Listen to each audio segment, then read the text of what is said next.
Do you miss having a garlic knot when you make Italian food on keto? Well, if you do, we may have a solution for you. Carnivore garlic poppers.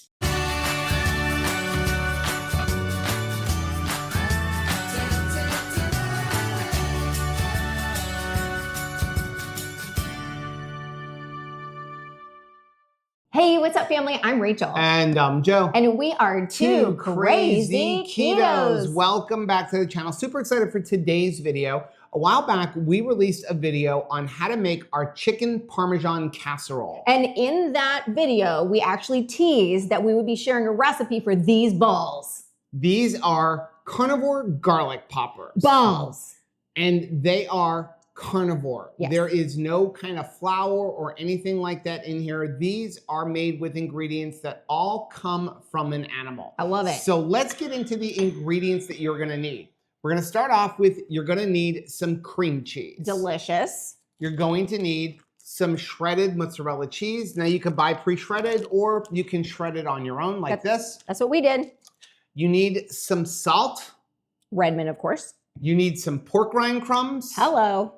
Some baking powder, some garlic powder, and then optional, some parsley, and then also some beef tallow, avocado oil, or even olive oil for the end stages. I love this stuff. Now, I do want to say this is a super easy recipe to make. How easy is this balls recipe? This is so easy that even Peyton could make it. Man, you're just stepping over me now. Like, that's right. Once she has come into our life, like the grandbaby has like completely eclipsed me. That's what's happened. Let's get into how to make this. Well, it turns out I wasn't the only lady that Joe forgot for this recipe. The hens. You do need to have one egg in addition to the other ingredients. So here's what we're gonna do is in a microwave safe bowl, okay, we're gonna put 1.5 cups of shredded mozzarella cheese. Yum. And then we're gonna put 2 ounces of cream cheese. Now what you're gonna do is you're gonna take this, you're gonna stick it in the microwave for 45 seconds to a minute until it melts, and then you're gonna stir it. Don't go too long. So you're better off going like 30, 45 seconds, maybe stir it, and then add it in for another 15 or 20 seconds. You don't wanna overcook it. Okay. Don't eat this? No, don't eat that. I shouldn't just eat it because it looks really delicious and I really want to eat it. Okay, so now what you're going to do is you're going to take it and you're going to mix everything and combine it very well. Now, I will say that this does go a little bit faster if you have it like in a silicone bowl over a glass bowl. The glass bowl soaks up a little bit more heat, so you generally are going to have to go like a minute to a minute and 20 seconds when you're using a glass bowl. Everything, though, depends on your microwave. Everybody's microwave is different. So keep an eye on it. So once you have everything well combined, we're gonna start adding in our dry ingredients. So we're gonna start off with our spices. And so we're gonna add in 1/2 teaspoon of salt, 1/2 teaspoon of garlic powder. We're gonna add in 1 teaspoon of baking powder. And then we're also gonna add in like 1/2 teaspoon to a teaspoon of chopped parsley. I don't have any fresh parsley with us right now, so we use dry. And also this is completely optional. You don't have to use the parsley. And then finally, we're gonna add in 1 cup of pork rind crumbs. Yum. And go ahead and give that a good mix.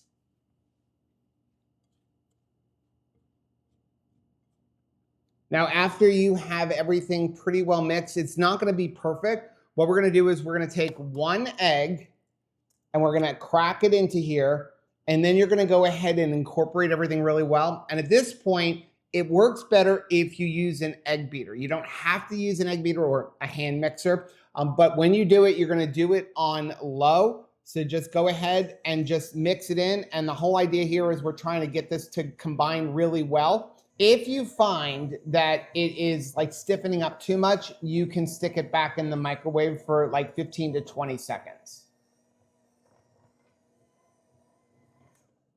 Now what I'll do is I'm just gonna check to see if you can form it into balls.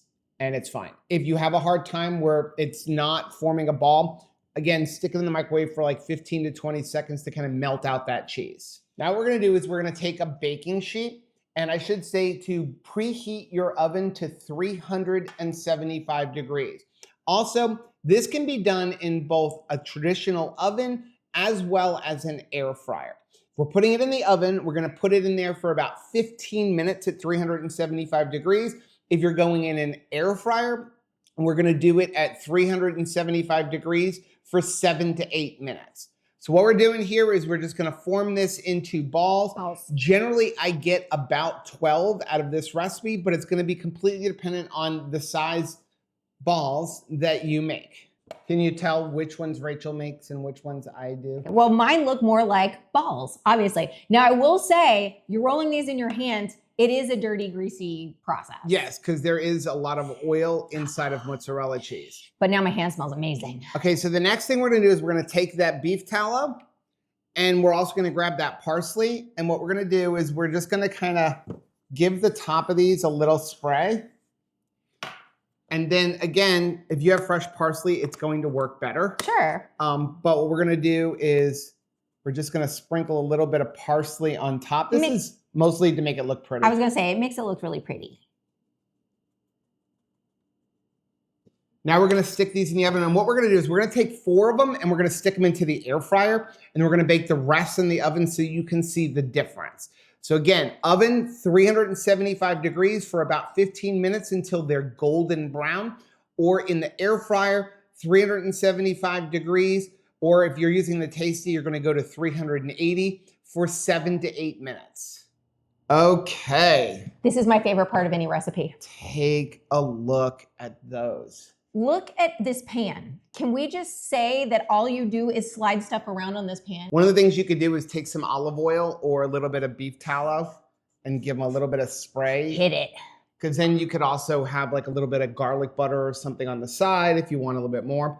Let's go ahead and taste these, then we'll grab the ones out of the air fryer. Ready to dink it? Dink. Dink.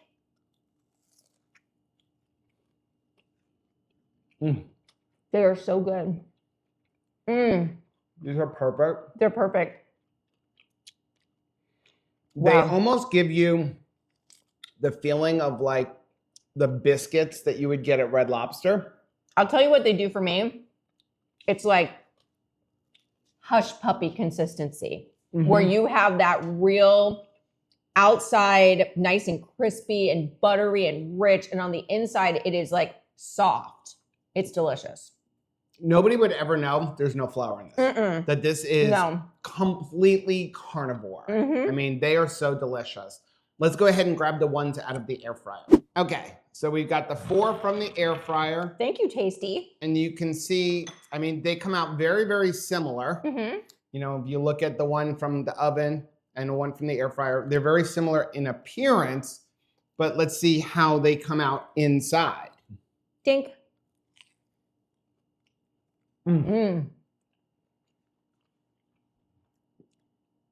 It's not as crispy. Like the oven gets it just like a touch harder. It's still delicious. It is still softer on the inside than it is on the outside. But I've got to say, of the two, I like the oven best. Now, you can just increase the length in there. You know, we had it in there for 7 minutes. You could put it in there a little bit longer. Basically, maybe, you know, go to like 10 minutes, you know, and just kind of watch them.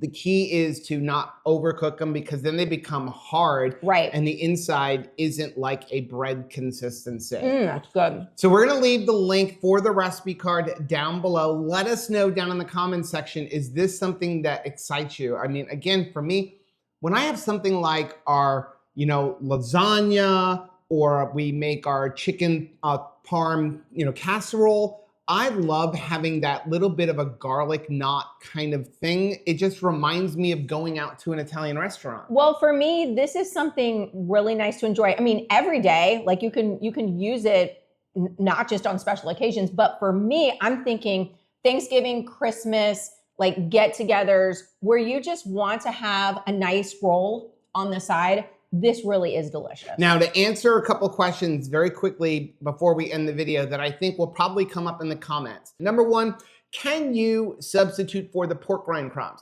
Yes, you can. you could use almond flour in a 1-to-1 ratio. But for us, this was about making a carnivore type bread. Next thing is, could you use coconut flour or protein powder? I don't know. This is how we designed the recipe. You might be able to use something like a protein powder, but you're gonna have to mess with the ratios. I don't know if it would work or not. As far as coconut flour, probably not in like this type of a recipe because coconut flour needs a lot of moisture. That's why you generally only use 1/3 of it compared to almond flour. So I think it would come out very, very different. And the last thing is, could you make these ahead of time? Yes, what you could do is make the batter, form them in a ball, stick them in your refrigerator, and then bake them right before you're ready to, serve them. Or you could make the batter, form into balls, and stick them in the freezer. And then whenever you want to have some garlic knots, you just pull them out of the freezer and stick them into the oven. You're just going to have to bake them a little bit longer if you don't defrost them. All I know is once you make them, they are not going to last. Now, if you like seeing videos like this, take a look at the video we have linked right over there. Also, make sure you take out the most recent video I'm going to put right over here. But whether you head this way or you head this way, don't forget to head this way. Subscribe to our channel and click the little bell icon, and that way every single time we make a recipe that looks like balls, you'll be alerted to it. Till next time. Bye.